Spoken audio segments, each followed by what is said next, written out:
Okay, let's go into that because, as you know, a lot of the world is really awash in the truth around September 11th. We know that it was an inside job. Correct. But, of course, who we look at are the front men. We look at the Bushes, the Cheneys, the Rumsfelds, what is that, Dov Zakheim from the Pentagon, etc., Mossad, and all of these folks that are involved in it. You're the first person to come out and say that the Catholic Church had anything to do with 9/11. What have you uncovered, or what are you looking at? Okay, to understand 9/11, we have to understand the Kennedy assassination, for which reason I had to go into the entire history of the Jesuits, bring it up to the JFK assassination, and then ultimately 9/11. The JFK assassination was carried out by Cardinal Spellman. He controlled the American branch of the Knights of Malta. Key Knights of Malta in positions of power at that time were men like Henry Luce, controlling Time Life, who bought the Zapruder film for $150,000 and then rat-holed it till Garrison got a hold of it in the trial of Clay Shaw. Clay Shaw was a Knight of Malta, head of the International Trade Part in New Orleans, on Martin, New Orleans. You have William F. Buckley, was a Knight of Malta, National Review, Firing Line, Fordham Intimate. We have Arthur DeLoach, who was the third in command of the FBI, Knight of Malta. He was the liaison between the FBI and the Warren Commission, and the personal dear friend of Lyndon Johnson. We have very powerful key Knights of Malta in positions that made this assassination effectual. The power base never changed. Why, though? Why JFK? Because JFK refused to uphold the temporal power of the Pope. He said in a ministerial conference in 1960 in Houston that no Pope will tell any American president, as long as he is going to be president, what to do. And that sealed his fate.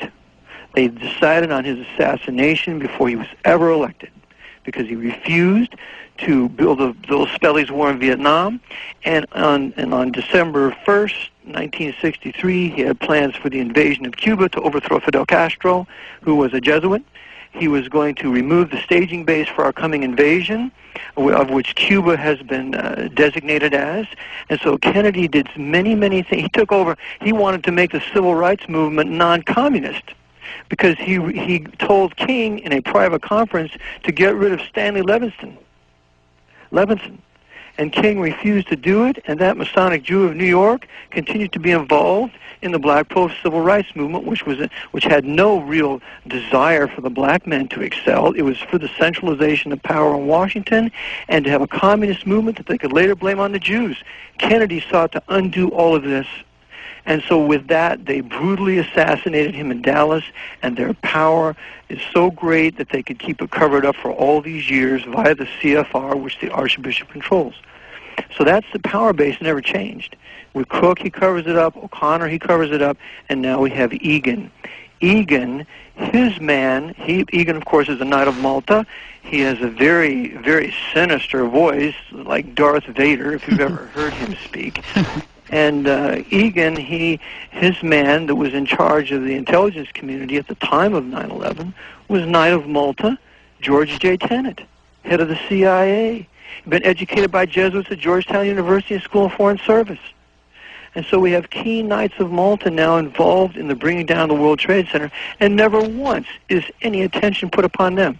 Rather, the CIA controlling the Mossad, which is their creation, they have these Mossad agents dancing on top of their van when it happens to draw attention to the Jewish people so that ultimately they can blame the nation's Jews for what happened on 9/11. Mm-hmm.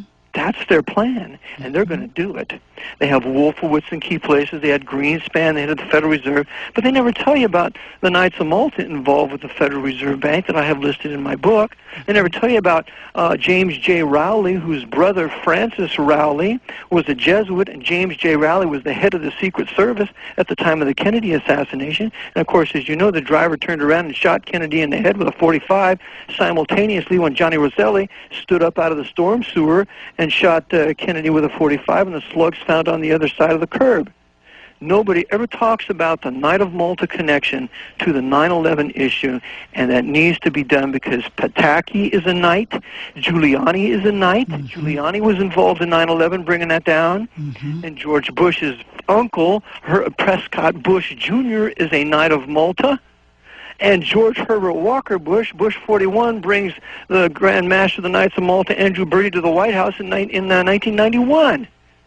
So our complete and total control by the Vatican to the Knights of Malta, ruling with the American hierarchy and controlling both political parties via the CFR, has rendered us unable to get to the truth. And Fox News Network is the worst. Yes. Rupert Murdoch is a knight of St. Gregory. He gave $10 million to help build the Roger Mahony's Cathedral in Los Angeles there.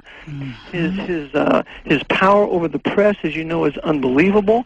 And Rupert Murdoch of Fox News Network and George Soros, who's supposed to be at the other extreme, are both brethren in the Council on Foreign Relations. Yes. They all work together. Yes. And we are disenfranchised. Tell us about the Vatican's relationship to the Arab militias. You were talking about the PLO. Talk about how they are also using that other edge, or are they also using that other edge? Oh, yes. The Vatican, remember after World War II, the Vatican had their Vatican red lines, and they helped top Nazis escape. And several of those Nazis went south and became involved with what later became the PLO, what later became Egyptian Jihad. They became bodyguards for Egypt. Brunner, he goes to Syria. We have another one, Dirlewanger, he goes down to Egypt. He never was executed. So and he led some of the Einsatz group in Russia in killing the Jews. So these top Nazis went down, and they then began to start the continuation of Nazism under an Islam that they would control, specifically Wahhabi Islam. So why are they playing then? I mean, if they were also at the settlement so who was fighting against then the Vatican and their rat lines and these Nazi foes by bringing Israel back into Palestine, back down to Jerusalem? Who was fighting against that? Nobody.